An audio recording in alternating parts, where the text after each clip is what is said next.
Boa noite a todos e a todas. Sejam todos bem-vindos ao nosso ambiente de paz e de luz, nosso chegado.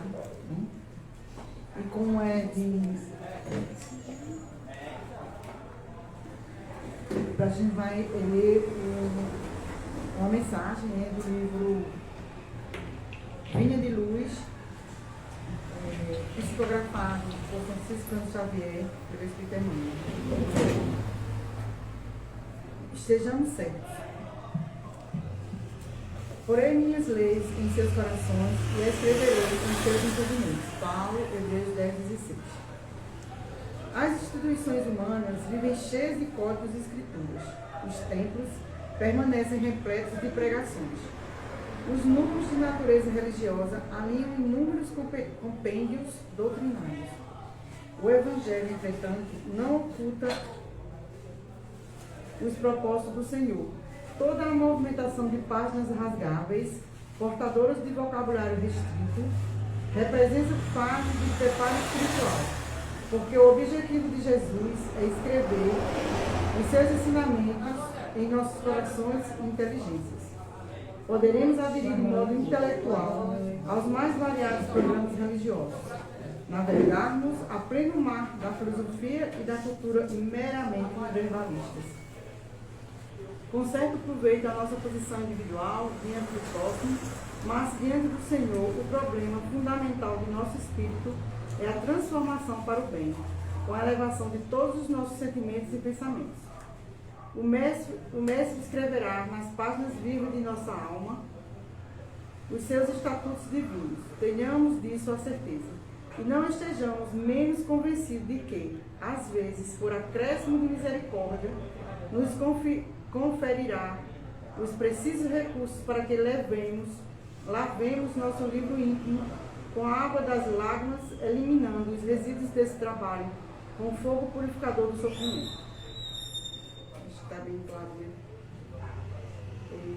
A gente hoje tem a Giovana, a nossa palestrante de hoje, e para a gente dar continuidade ao nosso trabalho, vamos chamar o André para fazer nossa prece inicial.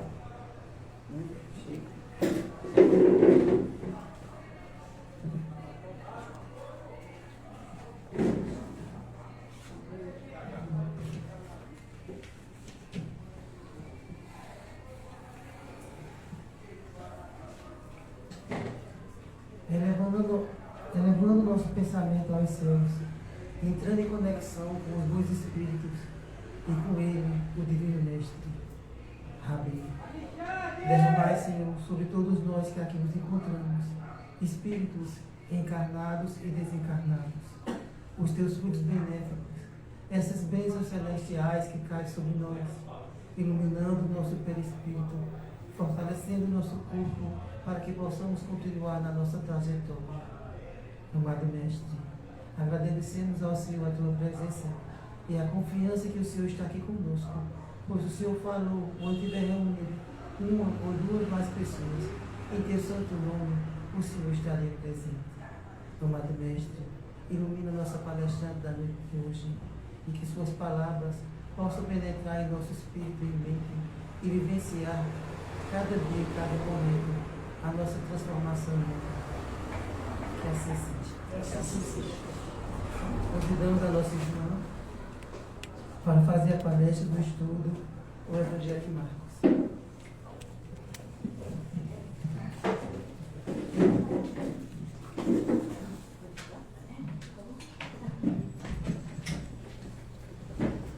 Boa noite a todas e a todos.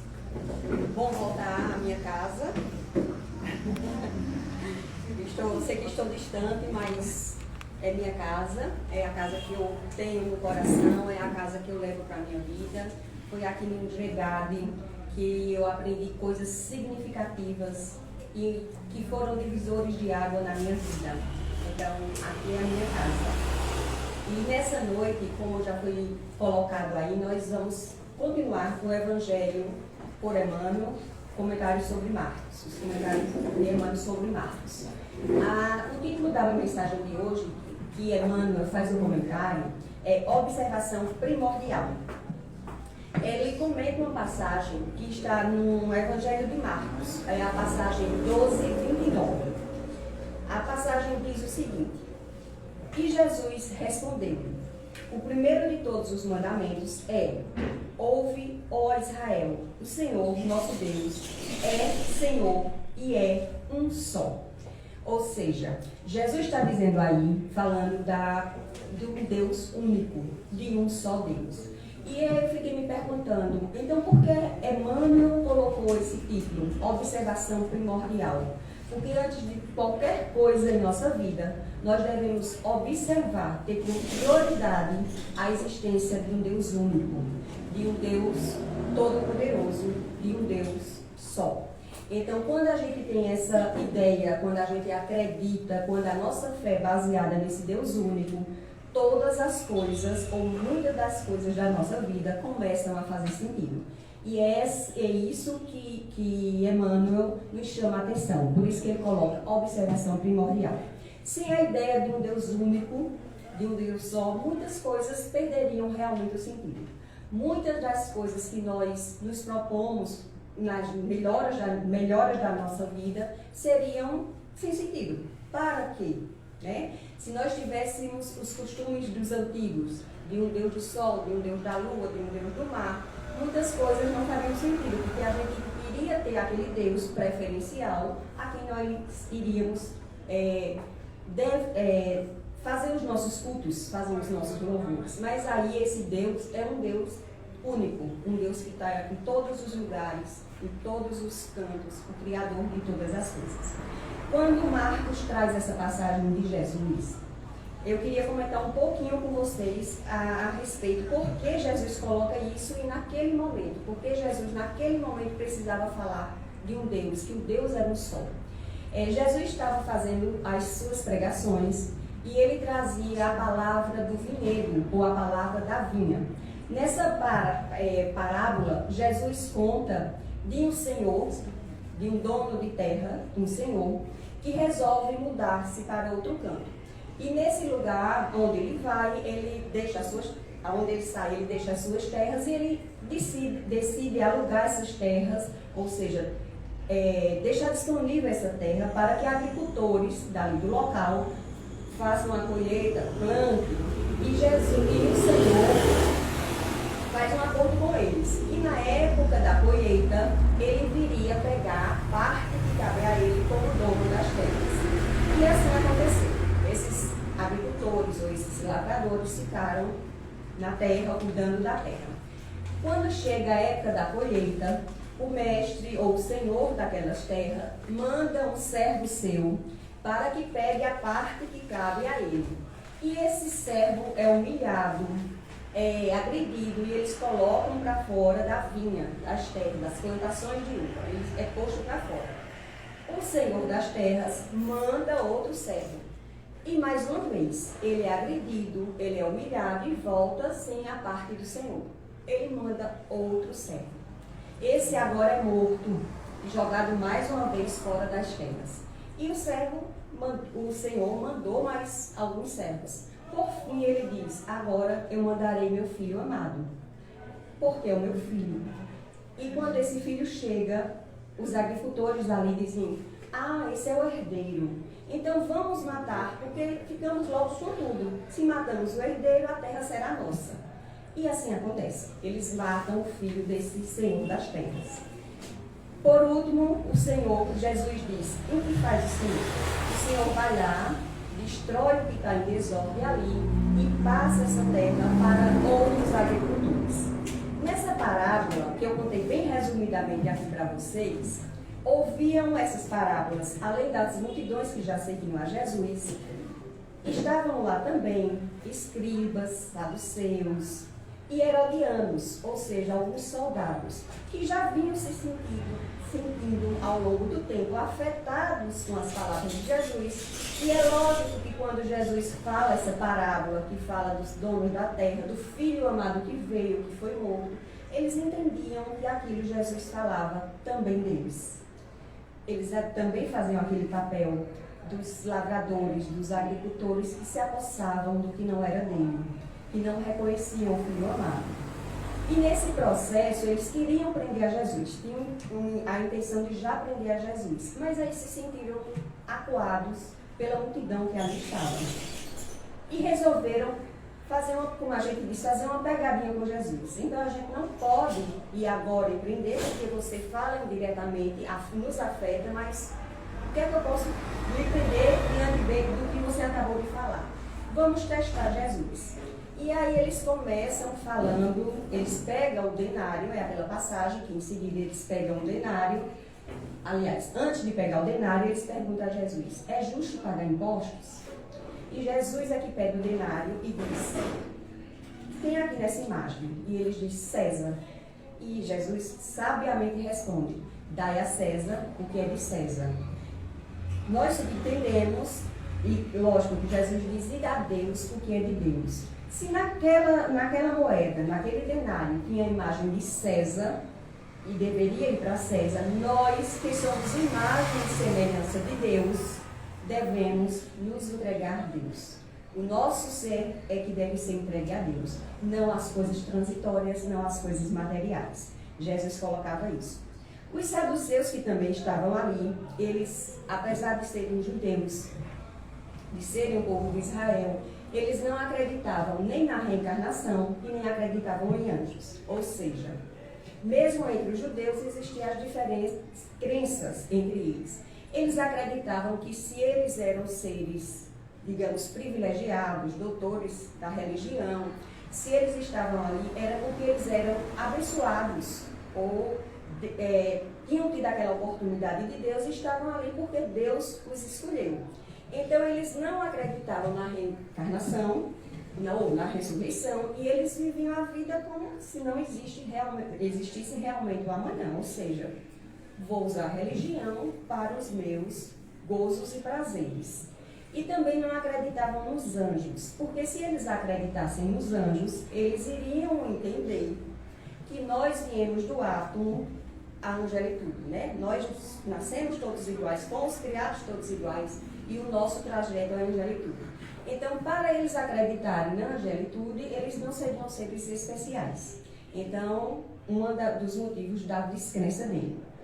E eles também resolvem fazer essa pegadinha com Jesus. Diante da crença dele, eles dizem assim, Jesus, uma mulher casa com um homem, não tem filhos com esse homem morre. Esse homem tem mais 6 irmãos. E pela lei judaica, naquela época, a irmã saía casando com todos os irmãos. Não teve filhos, esse homem morreu, ela casa com o irmão mais velho, encostado ao seu marido.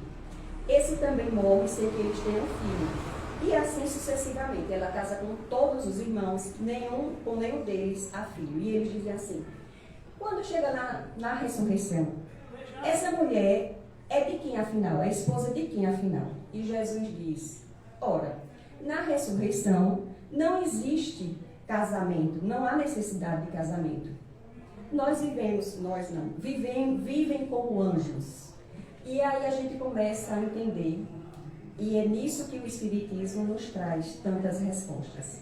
Porque quando nós estudamos a evolução espiritual, nós entendemos que o nosso processo evolutivo vai criando, e nesse mundo que nós vivemos, nós ainda precisamos de relações matrimoniais, precisamos de família como nosso contexto de evolução, precisamos estar inserido em vários meios, nós nos desenvolvemos com as nossas relações, então é necessário tudo isso. Mas nós compreendemos, através de Allan Kardec, que quando o espírito alcança um determinado grau de evolução, essas relações já não existem. Nós convivemos em prol dos espíritos mais necessitados, numa grande irmandade, então somos todos irmãos. E aí nós compreendemos o processo evolutivo e compreendemos esses vários mundos de qual Jesus falava. Mas o saduceu, quando Jesus dá essa resposta, ele diz assim, muito boa a sua resposta, muito boa. Agora eu tenho uma pergunta. Qual é o maior de todos os mandamentos? E é aí que Jesus diz, Jesus responde, o primeiro de todos os mandamentos é, ouve, ó Israel, o Senhor, nosso Deus, o Senhor é um só. E é estranho quando ele faz essa pergunta a Jesus sobre qual o maior de todos os mandamentos, porque para os judeus, ainda hoje, isso faz parte do capítulo 6, versículo 4, de Deuteronômio. E isso está lá. Então, os judeus têm como regra da sua conduta repetir essa frase todos os dias, 2 vezes por dia. E a criança, quando começa a desenvolver as primeiras palavras, elas já são ensinadas sobre isso, que Deus é único. Isso faz parte, esse livro faz parte da Torá, que para os judeus é o livro sagrado. E é estranho como é que todo dia você repete aquilo e você ainda tem dúvida qual é o maior de todos os mandamentos. Mas Jesus repete exatamente como se fosse assim: ora, está nas Escrituras. Tu fazes isso todo dia. Por que não percebe que Deus, esse é o maior mandamento? Você compreende que Deus é único. E a partir daí, tudo começa a fazer sentido. E a partir daí, muitas coisas se explicam. E a gente fica se perguntando, mas se aquele saduceu tinha por norma repetir diariamente falando sobre isso, por que essa dúvida? E Emmanuel traz desse livro Pão Nosso, que ele faz um comentário dessa passagem, justamente isso. Ele diz o seguinte: isso é uma observação primordial. Não adianta a gente falar, os nossos lábios falarem de Deus, sem a gente entender e sentir essa presença do Deus único. Porque muitos dos nossos atos são atos repetitivos e sem nenhuma reflexão. E Emmanuel diz o seguinte, nessa passagem, quando ele comenta essa passagem no livro Pão Nosso, ele diz o seguinte: o mestre coloca uma declaração enérgica de princípios, ou seja, de origem de tudo, conclamando todos os espíritos ao plano da unidade substancial. Ou seja, Jesus ali coloca como princípio esse convite, antes de tudo, antes de qualquer mandamento, de qualquer coisa, é preciso crer que Deus é o só, que Deus é único. E Emmanuel continua: alicerçando o serviço salvador que ele mesmo trazia das esferas mais altas, Jesus trazia esse serviço salvador e ele alicerça. Em nenhum momento ele contradiz que Deus é único. Em nenhum momento ele contradiz que Deus é o Pai. Proclama o Cristo à humanidade que só existe um Senhor Todo-Poderoso, Pai de infinita misericórdia. E aí eu grifei aqui nos meus escritos, quando Emmanuel coloca isso: só existe um Senhor Todo-Poderoso, Pai de infinita misericórdia. E fiquei me perguntando: Pai de infinita misericórdia, é porque Deus é bom, Deus é misericordioso e nós que cremos em Deus vivemos a cada momento nas dificuldades e muitas vezes até nas alegrias essa misericórdia de Deus em nossa vida. No livro dos Espíritos, a primeira pergunta, Kardec começa perguntando o que é Deus. Né? E a gente sempre diz assim, ele não pergunta quem é Deus, ele pergunta quem é Deus. A filosofia daquela época, a teosofia, já tem essa proposta de que Deus não era uma pessoa. E ao contrário do que nós colocamos e muitas vezes nos vemos pensando, é um Deus muito próximo de nós, um Deus muito parecido com a gente, um Deus que sente raiva, um Deus que se vinga, um Deus que castiga, um Deus que humilha, porque muitas vezes a gente diz, Deus vai agir, e quando a gente fala isso, a gente deseja que Deus haja mostrando ao outro alguma coisa de ruim, porque Deus se parece comigo e ele vai ver que eu estou certa, que eu sou justa. Então a gente coloca esse Deus muito humano, muito parecido conosco, esquecendo que nós é que, enquanto espírito, fomos criados à imagem e semelhança de Deus, enquanto espírito. Então Deus não tem nada a ver com essa veste carnal que hoje eu tenho, nem que vocês têm, em nenhum momento, nem distante disso. E os Espíritos respondem que Deus é a inteligência suprema. Quando a gente pensa em inteligência, também, mais uma vez,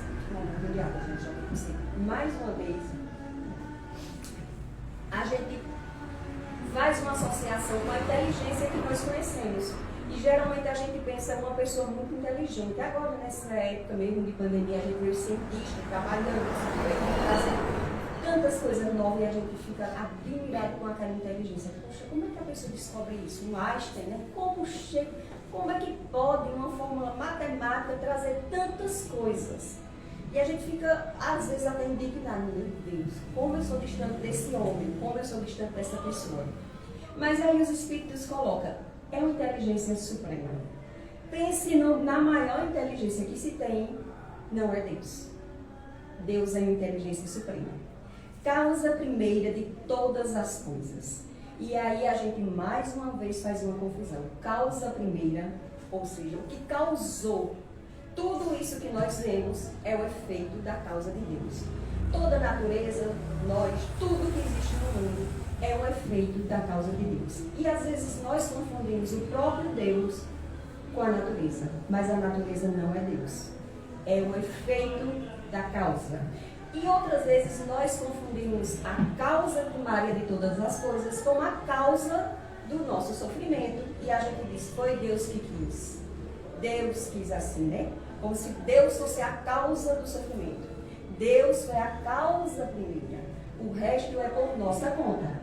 A partir do momento que Deus nos criou, deu todas essas oportunidades, o resto é por nossa conta. Então, é bem importante a gente entender que por mais que nós possamos pensar sobre Deus, ainda existe uma dificuldade sobre isso.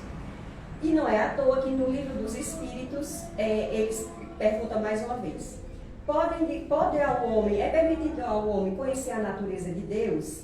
E os Espíritos dizem, não, falta um sentido. E nessa falta de sentido, o que é que faz sentido para a gente? A nossa vida, o nosso existir. Qual o sentido da vida? Procurar ser melhores. Então esse é o sentido da nossa vida. E a gente vai trazendo Deus para esse sentido raso que nós temos. Vamos trazendo Deus, mas os Espíritos dizem, falta sentido. Tudo que você imaginar de bom, de grandioso, de belo, de bonito, ainda não fala quem é Deus. Eu estou me arrepiando, tá? E ainda não fala quem é Deus. Ainda não define Deus. E os Espíritos continuam, no item 13 ele diz, os atributos de Deus. E aí eu gostaria de trazer, pedir licença a vocês, de trazer os atributos de Deus aqui, para a gente pensar sobre ele. Ele diz, os atributos de Deus podem dar uma ideia, não podem dar uma ideia completa do que ele é. E a gente vê que os atributos de Deus é eterno, imortal, imutável, e a gente, puxa, como é grande. Saber que tudo isso não define Deus, saber que tudo isso ainda não contempla o nosso Deus. É esse Deus único que foi pregado, que foi testificado por Jesus. E eu gostaria, como eu disse a vocês, de trazer um pouquinho esses atributos, porque aí a gente fica, para a gente refletir um pouco sobre esses atributos, sobre em que lugar nós colocamos Deus em nossa vida e como nós, e tudo que nós falarmos sobre Deus ainda não vai dizer de Deus, vai dizer de nós, porque nós somos partículas de Deus. Então tudo que nós falarmos vai dizer de nós e não de Deus. Mas entendemos que nós estamos no processo evolutivo, isso é a nossa forma de compreender, essa é a nossa forma de falar sobre Deus. E quanto mais a gente conhece, quanto mais a gente toma conhecimento dessa grandiosidade de Deus, mais vamos nos aproximando dele. Mais evoluímos no nosso conhecimento e mais vamos nos aproximando dele. Porque vamos distanciando esse Deus do humano, vamos distanciando esse Deus que tem sentimentos que pertencem a nós e que até a nós mesmos faz mal, vamos distanciando Deus de tudo isso e vamos entendendo que esses atributos que estão em Deus também estão em nós. E cabe a nós dar a importância que esse Deus tem na nossa vida. O primeiro atributo de Deus, Deus é eterno. E a gente pergunta, quando a gente fala em eterno, a gente geralmente pensa, não tem fim, né? Não tem fim. Ainda essa semana eu estava falando com uma pessoa que tatuou o símbolo do infinito. Aí eu por que esse símbolo? Aí ela disse, porque não tem fim. Aí eu disse, mas também não tem começo. Aí ela disse, é porque não tem fim, é o amor que eu sinto pela minha filha. Eu disse, mas o infinito também não tem começo. E ela se chocou e disse, não, mas está tudo certo. O importante é a gente saber, quando a gente fala de Deus, diz, é eterno. O eterno não tem fim, mas também não tem começo. Então a gente vê aí que o eterno vai além das obras. A natureza se destrói, a natureza se regenera, mas Deus está além disso. Deus está além de tudo isso. Então nós não podemos dizer que a natureza é Deus. A natureza é uma representação divina, mas não é Deus. E quando nós pensamos nessa questão de eternidade, a gente para ver. E uma questão que me veio. A gente fica tentando de todo jeito, com a nossa pequenez, descobrir quem é Deus. A gente vê aí cientistas e tantas pessoas buscando ver quem é Deus. E a gente chega lá no Big Bang.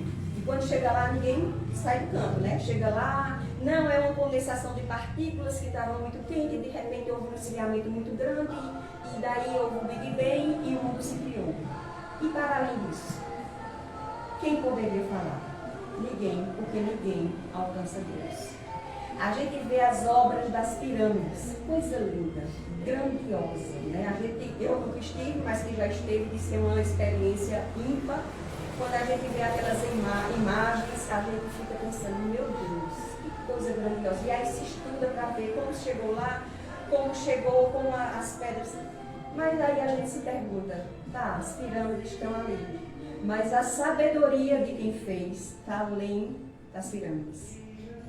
Quem fez, como foi feito, de que forma. A sabedoria vai muito além da obra.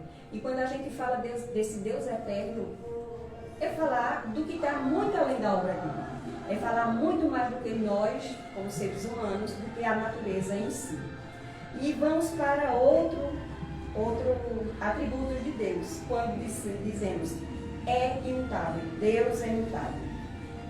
Porque Deus não está sujeito a mudanças. Desde que o mundo é mundo, é estabelecida uma lei. E conforme essa lei foi estabelecida, o mundo anda, as coisas acontecem, tudo de acordo com essa lei. Então a gente fica se perguntando, a própria legislação nossa, né, do Brasil, que a gente fica, não precisa ter uma mudança na lei, porque são coisas do homem. As coisas de Deus não precisam de mudanças, porque elas são perfeitas. Então, quando a gente fala desse Deus imutável, é a gente entender que as coisas que nos acontecem, que os sofrimentos que nos afetam, que as coisas que muitas vezes nós olhamos como ruim, é a maneira que nós tentamos manipular essas leis. A forma que nós tentamos dar um jeito na nossa vida de acordo com essa lei. Então, se a lei de Deus é imutável, quando nós nos distanciamos dessa lei, nós caímos, consequentemente, no erro. Como erro, vem o sofrimento. Então, essa também ideia de que Deus pune, de que Deus é punitivo, cai pelo chão, porque Deus não puniu. Deus fez a lei e nós nos afastamos dela e sofremos as consequências disso. Então, podemos pensar com isso, que quando nós passamos por algum momento que nós não gostamos, porque essa lei também age no bem e no bom, mas a gente sempre é afetado pelo ruim, né, pelo que sai da nossa zona de conforto. Então, quando nós somos afetados por alguma situação, não é Deus. Deus não está mudando nada. Deus não está fazendo nada contra você. Em algum momento você se afastou dessa lei, que é única desde o princípio que você foi criado. Quantas encarnações nós já passamos e ainda não trouxemos para dentro de nós essa lei. Então sofremos por nosso afastamento dessa lei, que é imutável, desse Deus que criou essa lei imutável. Colocamos Deus é único. E a gente fica se perguntando, imagine numa repartição pública, que tem um chefe disso, um chefe daquilo, quando vai ter uma reunião, aí um dá uma opinião, um dá outra, e aí sempre prevalece a opinião de um. Alguém sempre sai, não, eu fiquei calado porque eu não queria entrar em atrito, ou isso, ou eu rasguei o verbo e assim vamos. E aí quando se coloca Deus é único, Deus é o Deus do sol, o Deus da chuva, o Deus Deus é Deus. Porque se houvesse um Deus para cada situação, as coisas não sairiam de acordo com essa lei que é imutável, né? Porque cada um ia tomar conta de um setor. Então, Deus é único porque Ele fez todas as coisas, Ele está acima de todas as coisas. É lógico que, como nós conhecemos, como vemos o Cristo, que veio, um enviado de Deus, o Filho amado de Deus, para trazer verdades, para nos orientar sobre o nosso trajeto. Eles têm os seus missionários, mas Deus é único. Deus é Deus. E aí aquela ideia de Pai, Filho e Espírito Santo também não cabe em Deus. Tá? Se Deus é criador, Ele não é criatura. Deus é Deus. É todo poderoso. Ele é todo poderoso porque Ele é único. Se Ele criou tudo sozinho, se Ele estava ali, se Ele criou quem auxiliou Ele, então Deus é todo poderoso. E aí, por último, tem dos atributos de Deus que eu acho bem interessante. É soberanamente justo e bom. A sabedoria providencial das leis divinas se revela nas menores como nas maiores coisas. Essa sabedoria não nos permite duvidar da justiça nem da bondade de Deus. E aí a gente vê, Deus é justo e bom. Pode ser justo, a gente fica pensando. Muitas vezes a gente é justo, mas a gente não é bom. Quando a gente é justo com o outro, a gente não é bom. O outro não vê a gente como bom. E quando a gente é bom, às vezes a gente não é justo. Mas Deus reúne justiça e bondade. E aí é quando Emmanuel colocou lá no texto, Pai de infinita misericórdia. E a gente pode ver que a misericórdia, se a gente for ver no dicionário, reúne milhões de virtudes. Mas as mais difíceis de estarem juntas é a justiça e a bondade. E Deus é esse ser justo e bom. Eu trouxe aqui para vocês, só para a gente, a título de entendimento. Quando a gente fala de justiça, a gente fala da capacidade de julgar. E quando a gente fala da bondade, a gente fala da compaixão, da misericórdia. E a gente fica se perguntando as duas coisas. Como é que Deus é justo e bom? Porque se Ele é justo, eu vou ter que pagar pelo que eu fiz. Mas se Ele é bom, Ele devia me dar um crédito e eu seguir, né? Mais suave. Aí tem uma música de eu até anotei aqui, Adorinã Barbosa, né? Que diz assim, Deus dá o frio conforme o cobertor. Olha aí um Deus justo e bom. Né? Pode resumir melhor Deus justo e bom do que isso? A gente tem um frio, mas de acordo com o nosso cobertor. De acordo com a nossa condição de aguentar essa justiça. Porque se nós pararmos, se aqui, vamos fazer uma comparação, se pudesse chegar aqui e abrir para vocês quem eu sou de verdade, talvez nem alguém ficasse nessa sala. Se cada um chegasse e abrisse verdadeiramente quem nós somos, talvez cada um não ficasse. E aí eu estava falando com o Leus, porque às vezes a gente nem aguenta uma análise, porque vai dizer, ó, esse é você. E a gente não aguenta. E Deus é esse, que aceita a gente como a gente é, e diz assim, vou te mandar frio, mas vou respeitar o teu cobertor. É esse Deus justo e bom. É esse Deus misericordioso. É esse Deus único, imutável, eterno, todo-poderoso. Por isso que Deus é tudo isso. E por isso nós temos dificuldade de compreender quem é Deus. Né? Quando eu vi isso, eu digo, meu Deus, quando Dulce me deu o tema, eu digo, falar de Deus. A princípio, falar de Deus. Deus é tudo, né? E aí a gente diz, Deus é amor. Mas a gente não sabe o que é o amor que virá Deus. E quando eu comecei pensando, quem sou eu para falar de Deus? Né? Como eu entendo Deus? E a melhor forma que eu descobri de procurar trazer isso para vocês era me aproximando desses atributos de Deus. Entendendo que esses atributos de Deus também podem existir em mim. Entendendo que justiça e bondade, e entendendo que isso pode fazer parte da minha vida. E aí quando a gente vai se aproximando dos atributos de Deus, entendendo que Deus é eterno, entendendo que as leis não foram feitas para o meu conforto, mas as leis foram feitas para toda uma criação. E que quando eu me distancio, sou eu que estou tomando esta decisão. Não foi Deus que chegou e disse, não, você tem que ir por aqui. Ele me deu a liberdade de tomar a decisão. Entendendo que tem momentos na minha vida que nada faz sentido.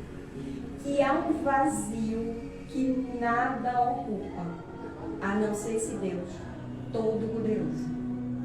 Que chega, que a gente pensa, e eu nem sei dizer se a gente se apropria dele ou se ele se apropria de nós, porque eu acho que ele já se apropria de nós. Nós é que nos esquivamos o tempo todo. Então, tem momentos na nossa vida que a gente diz, Deus é todo-poderoso. Né? Quando a gente entende que algumas coisas nós procuramos, aí a gente diz, Deus é imutável. Eu é que tentei ludibriar a mim. Quando a gente entende que o nosso trajeto, quando a gente baixa a olhar para a nossa vida, a gente é criança, depende de tudo dos pais, de repente a gente vai ficando mais, digamos, mais adulto, mais mocinho, mais taludo, e a gente vai ganhando a nossa liberdade, a nossa independência, depois vem a maturidade. Quantas vezes nós olhamos para trás e dizemos, tal coisa eu não faria mais. Tal coisa eu fiz, se fosse hoje, se eu tivesse uma oportunidade, eu faria tão diferente. O que isso me agregou? E aí a gente começa entendendo que Deus é eterno. Porque Ele está ali, desde que eu fui criada, até eu chegar à minha angelitude.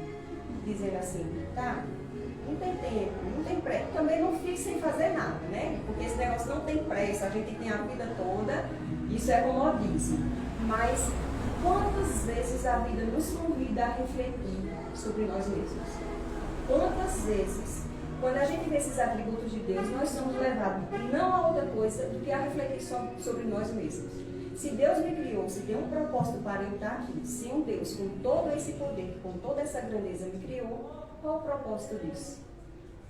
Que atributo de Deus eu já posso carregar em mim? Ou qual deles eu posso me aproximar? Entender que eu sou um ser em evolução, entender que algumas coisas eu procuro, entender que eu já posso agir com bondade e com justiça associada ao mesmo tempo, entender que em algum momento a vida me pede para ser misericordioso e não julgar o outro. Né? Esse é o convite que os atributos de Deus nos faz. Deixa eu ver o que foi que eu separei aqui, que eu achei bem interessante esse texto de Emmanuel.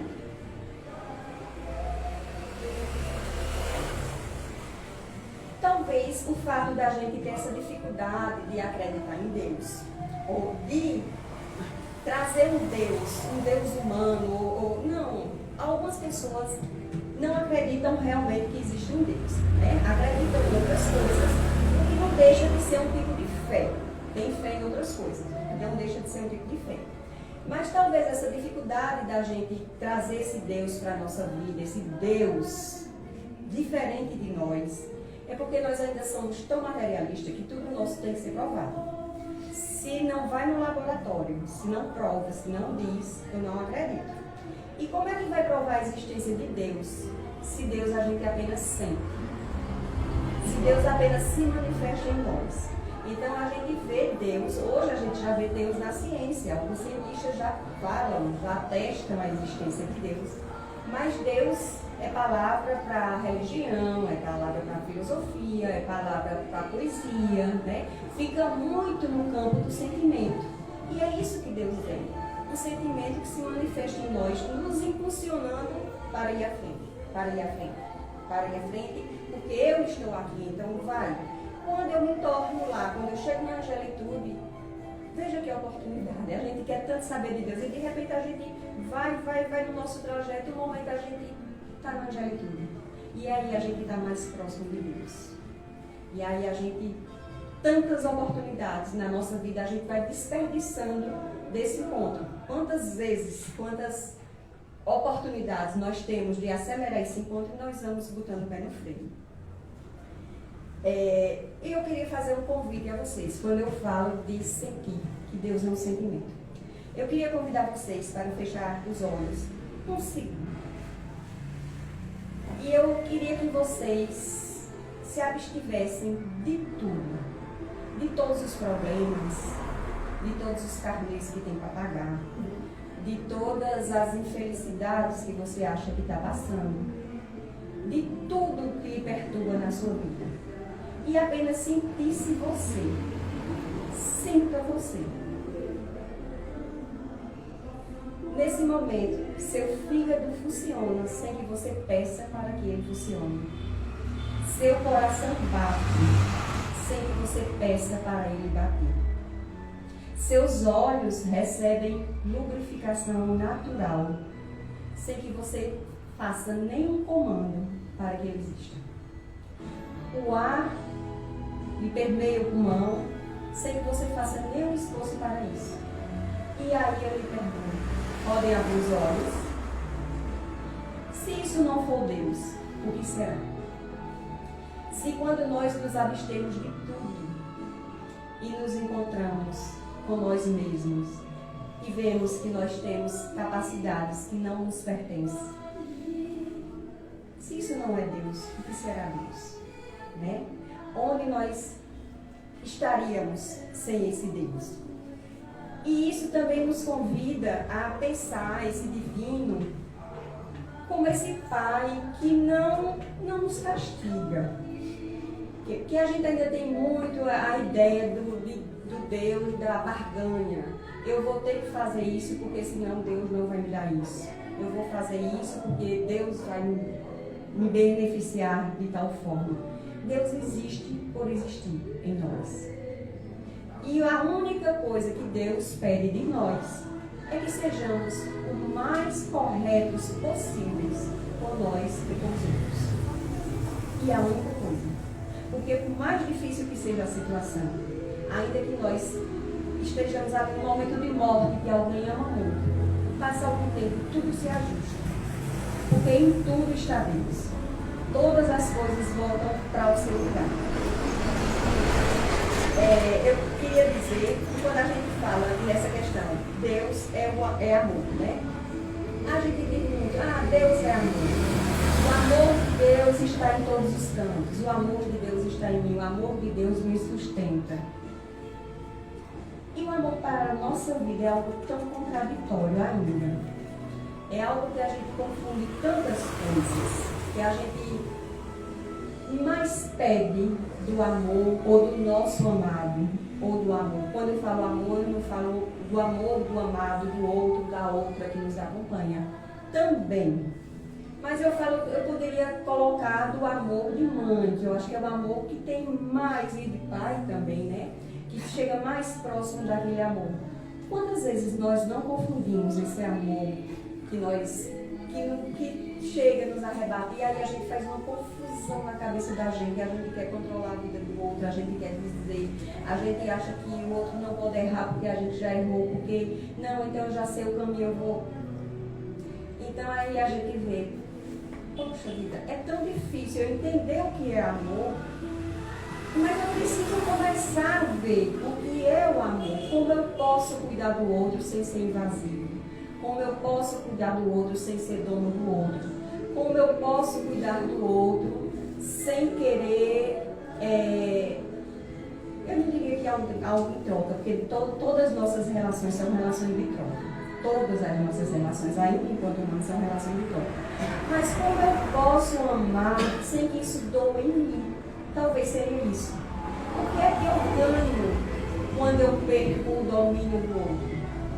A gente sempre olha muito para o que nós perdemos na nossa vida e a gente vai se arrastando com isso. O que é que eu perdi? Eu perdi o controle, eu perdi isso, eu perdi... Mas quando a gente perde alguma coisa, a gente ganha.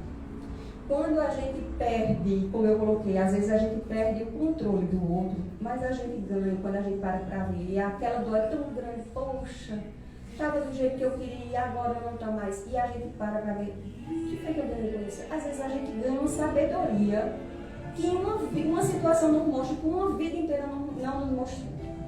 Quando a gente às vezes perde, eu enquanto mãe, aquela mãe que quer, que está ali, que controla, que isso, que aquilo, Quando eu olho e digo assim, é tão difícil para mim abrir mão do que eu acho que é certo do meu filho.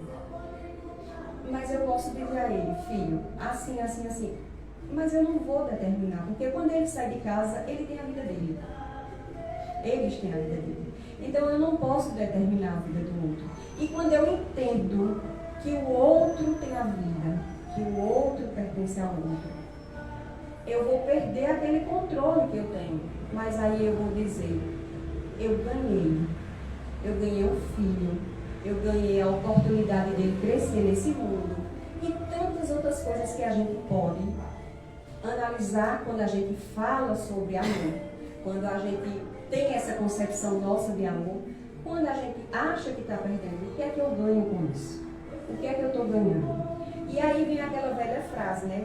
Homem, conhece-te a ti mesmo.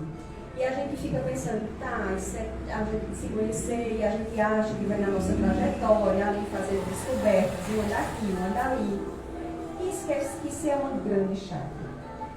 Se eu não conheço como eu amo, se eu não entendo quem é Deus, se eu não entendo quem eu sou, se eu não entendo as minhas limitações ainda, se eu não entendo que em muitas ações eu quero é que aconteça do jeito que eu quero mesmo e acabou. E muitas vezes, com uma máscara de bondade, eu quero que aquilo saia do jeito que eu quero. Eu quero isso porque é o melhor para você. E aí, quando eu vou colocando, muitas vezes, eu vou trazer uma situação aqui para vocês, que uma vez eu estava falando com uma pessoa a respeito dessa questão de conhecimento de si próprio mesmo, e a pessoa dizendo assim, eu adoro servir, eu faço todo o sacrifício do mundo para servir alguém, eu faço de tudo na minha vida para servir. Aí, mesmo que o outro não reconheça, aí eu disse, mas você não faz de tudo para servir, por que o outro precisa reconhecer? Aí, não, porque às vezes a gente faz e não... Aí eu disse, o que você ganha quando você faz isso? Aí ela, não ganha nada, você ganha reconhecimento. Porque se você não ganhasse o reconhecimento de um, o que não te reconhece não iria te afetar, porque todos não te reconhecem. Então você já ia estar acostumado, né? Os círculos servir, os pontos. Mas aí, quando a gente às vezes faz determinadas coisas em nossa vida, a gente quer, atrás daquilo existe um gozo do nosso ego.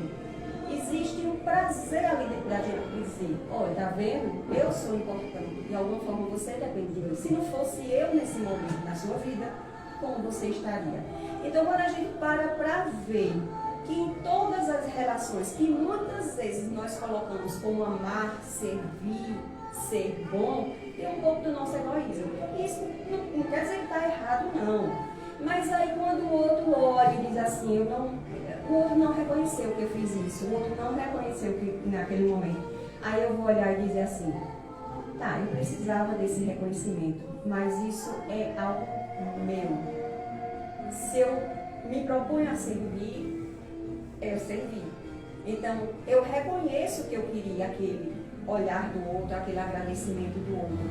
Mas se não tem, eu sei de frente. Até um dia que eu vou olhar e vou dizer, eu vivo muito bem sem isso. E isso é quando a gente fala de reconhecer a nós mesmos. Aí a gente às vezes diz, eu reconheço que eu sou assim. E o que é que você está fazendo com isso? Né? Porque se a gente busca esse processo de chegar até Deus, se a gente diz que Deus é amor, a gente tem que analisar o que a gente acredita que é a forma de amar. Como eu amo? O meu amor me aproxima de Deus? Ou o que eu digo que é amor está sendo também por trás disso um ato egoísta? Então, há uma disparidade na nossa conduta, no nosso modo de agir. E a gente só consegue reconhecer isso quando a gente olha para a gente friamente e a gente faz o que também está lá no Evangelho. Reconhece-te a ti mesmo. Busca aquilo, vê por que você está fazendo daquele jeito, né? Por quê? Por quê? Né? Por que o outro? Por que eu? Por que isso que o outro deixou de fazer comigo me afetando? E quanto mais a gente se aproxima de nós, mais nós nos aproximamos de Deus. Porque quando a gente olha para a gente, às vezes a gente diz assim, cientista é egoísta, não reconhece Deus, só quer saber da ciência, é um povo que acha que assim saber é tudo. Quantas vezes nós olhamos para Deus com esse egoísmo? Porque quando eu não me aproximo de mim e digo, eu não sou o que Deus me criou para ser, eu ainda tenho dentro de mim coisas que Deus abomina, mas que eu abomina não enquanto homem, enquanto as suas leis. E eu, enquanto pessoa, tenho essa dificuldade de reconhecer. E aí a gente diz, não, tem pessoas que não creem em Deus, tem pessoas que não veem Deus. Será que nós estamos usando a lei correta de chegar em Deus? Porque quando eu chego em Deus, quando eu me aproximo de mim, eu chego em Deus. Porque eu vou chegar na centelha de Deus, no que tem de mais puro, no que tem de mais sagrado, no que tem de mais simples, mais relevante em mim. E aí eu chego no outro.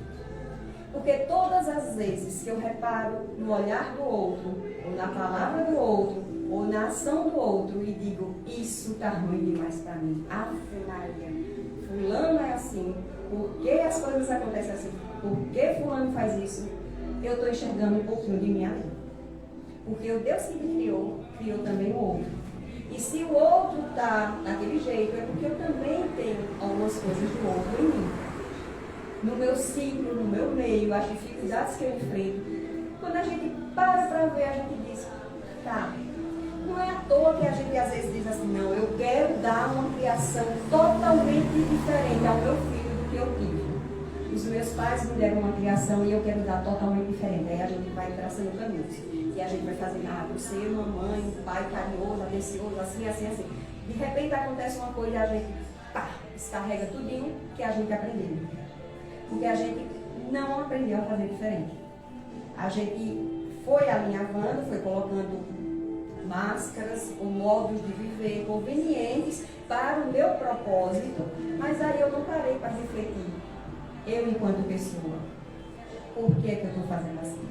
E quando a gente faz esse processo de entender, de deixar Deus permear a gente, de entender que o nosso corpo funciona independente do nosso querido, que nós respiramos independente, a gente não se acorda de manhã pensando, tem ar para eu respirar, a não ser quem passou pelo processo de Covid, que é um processo de adoecimento, tudo bem, mas no nosso dia a dia a gente não começa o dia pensando nisso, mas ali já existe Deus. Ali já está Deus, naquele momento. Ali Deus já está agindo em nós. E por que essa dificuldade de Deus ao céu, de entender Deus, aquele que ele falava todo dia, aquele que ele confessava 2 vezes no dia, que era Deus? Porque nossas palavras são muito pequenas para falar em Deus. Mas Deus não exige de nós palavras. Deus exige entre aspas, né? Para nós encontrarmos Deus, Ele não precisa de palavras. Ele precisa de sentimentos, de ações, de mudanças significativas em nossas vidas. Essas mudanças não acontecem ao nosso bel prazer, mas acontecem através da nossa reflexão, da nossa busca de conhecer a nós mesmos. E quando a gente faz esse pequeno processo de nos apropriando de Deus, de nos apropriando, peraí, não é ser aquela pessoa, minha gente, que engole, como se diz no popular, que engole sapo, né? Eu vou engolir sapo o resto da minha vida, porque Deus quer que eu seja assim. Não se trata disso.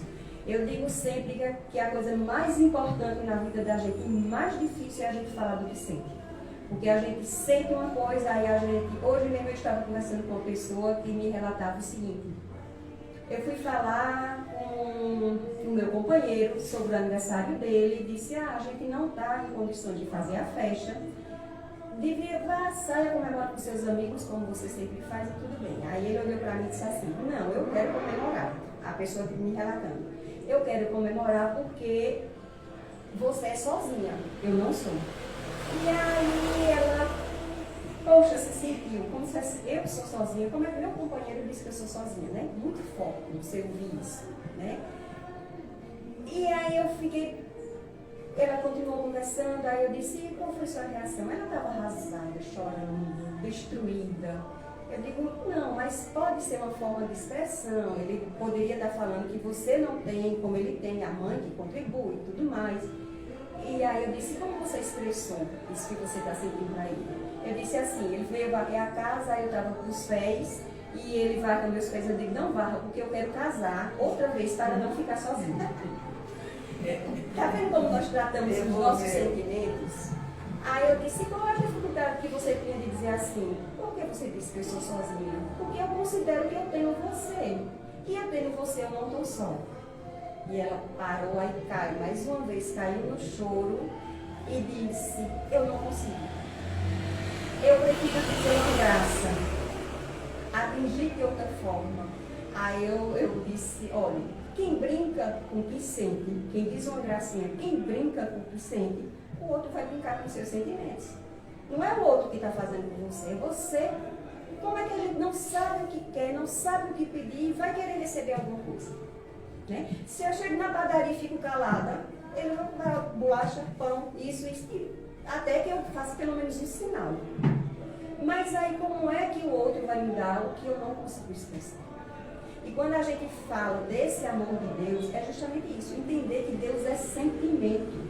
E os nossos sentimentos, nós precisamos falar sobre eles, respeitá-los e trazê-los para o nosso irmão. Porque a gente não consegue uma mudança de vida quando a gente não se conhece.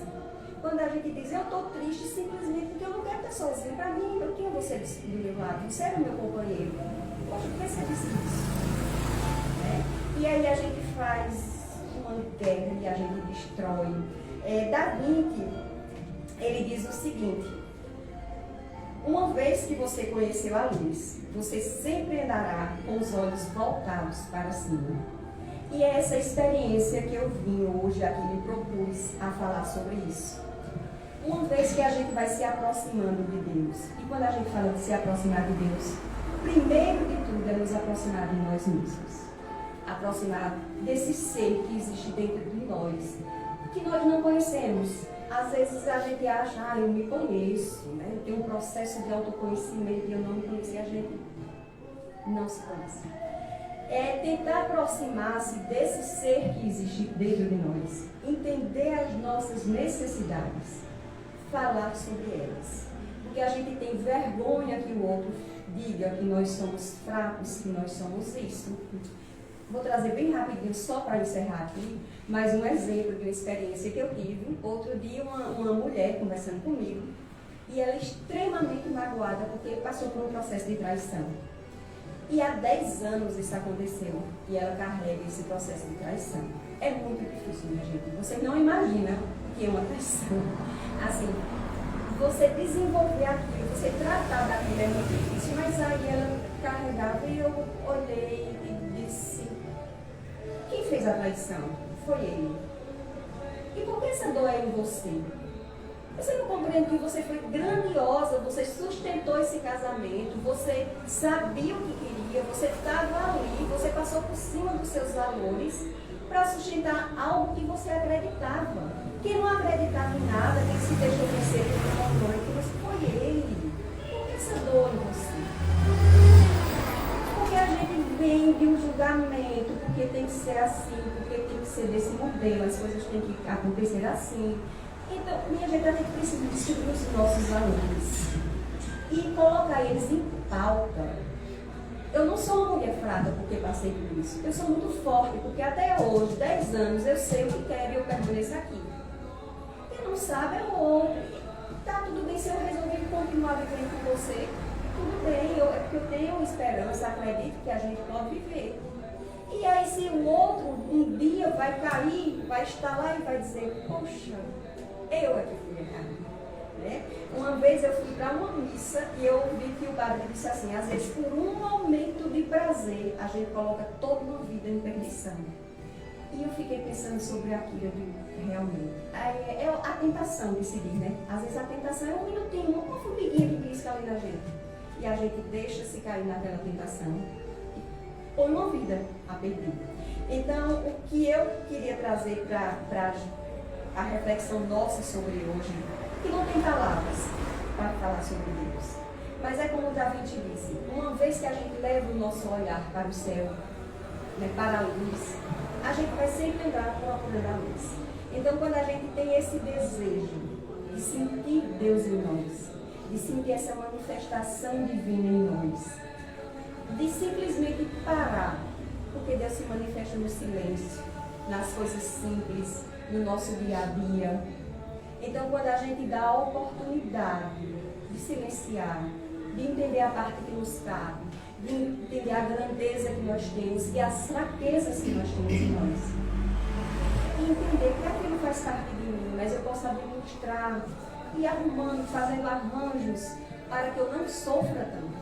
Consequentemente, eu não levo esse mal, essa dor, também ao outro. E é assim que Deus se manifesta nas relações, de irmãos para irmãos, de um para o outro.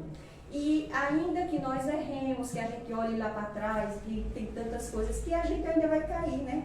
Mas aí a gente tem que entender que uma pedra é sempre uma pedra. Ela pode cair no lodo, na lama, o que for, sair errada. Mas uma pedra vai ser sempre uma pedra. Então, o que nós fomos criados para ser, nós um dia seremos. E aí, o processo para a gente digerindo, para a gente fazendo essa aproximação com Deus, nós vamos escolher fazendo isso a partir das nossas escolhas.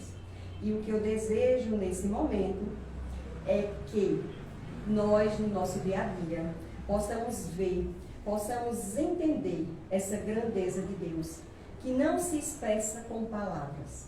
Com palavras nós expressamos o que sentimos, mas Deus está muito além de tudo isso. Então, eu não conseguiria trazer para vocês hoje a manifestação de Deus, o sentimento de Deus em palavras.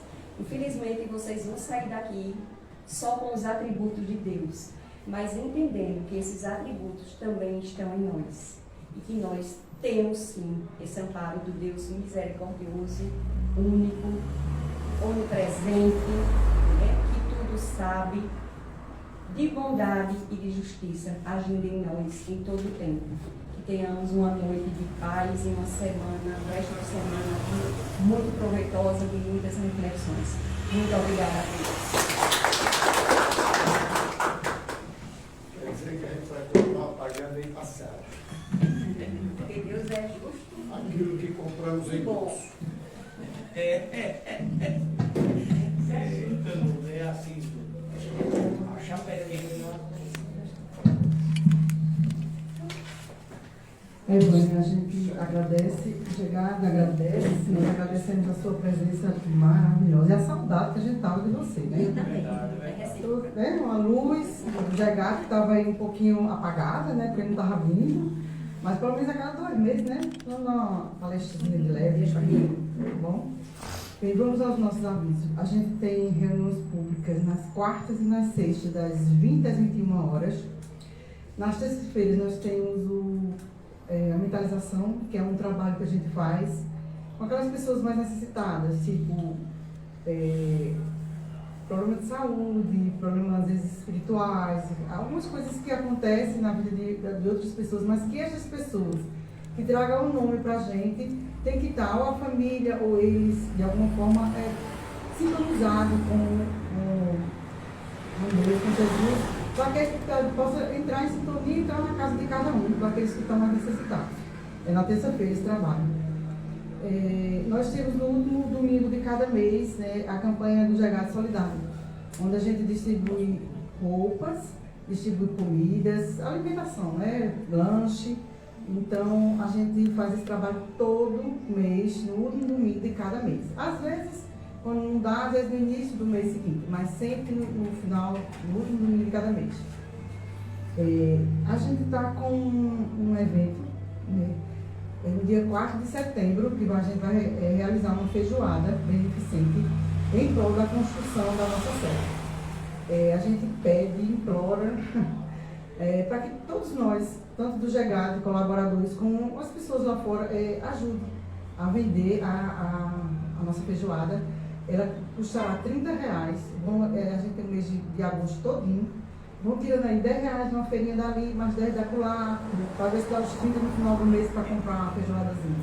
Tá certo? Ainda de pensar que, assim, se for aí outro canto, geralmente no domingo, as pessoas resolvem almoçar Isso, fora. é só almoçar fora, a gente vai passar aí, vai sair nas redes sociais, no YouTube, no Instagram, no Facebook. Então, assim, a gente vai divulgar e ajudar a gente realmente, que a gente está nessa luta já faz um tempão e vamos conseguir, se Deus quiser, né? Se Deus permitir.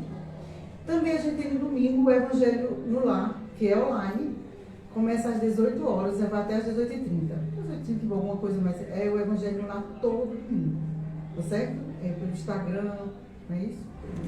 Pela sala do Google. Pela sala do Google, né? Pois é.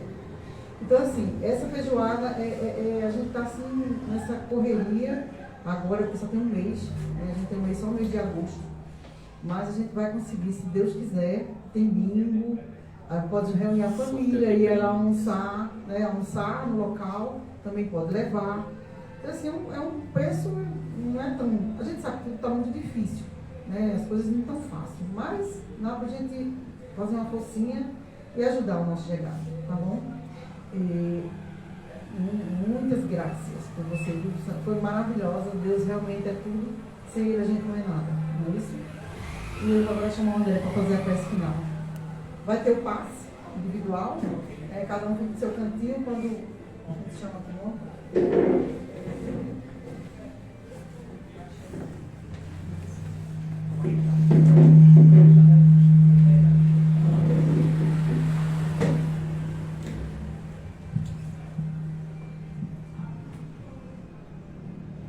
Senhor Deus, de amor e de bondade, Maria, pedimos ao Senhor, muito obrigado por esse momento de luz, por essas bênçãos que são derramadas sobre cada um de nós, sobre as belas palavras da nossa oradora, sobre a inspiração do alto. Agradecemos a Deus, Senhor, de amor e de luz, aos nossos trabalhadores espirituais que cuidam da gente desde cedo, preparam o ambiente, higieniza, aquecimento de hospital, de escola e de esclarecimento, e acima de tudo, de uma sociedade fraterna. Senhor Deus, te agradecemos por esse momento de luz, por essa paz que vem no nosso ambiente agora, que seja conduzido também para os nossos lares, que os nossos familiares possam receber essas bênçãos celestiais. Que assim seja.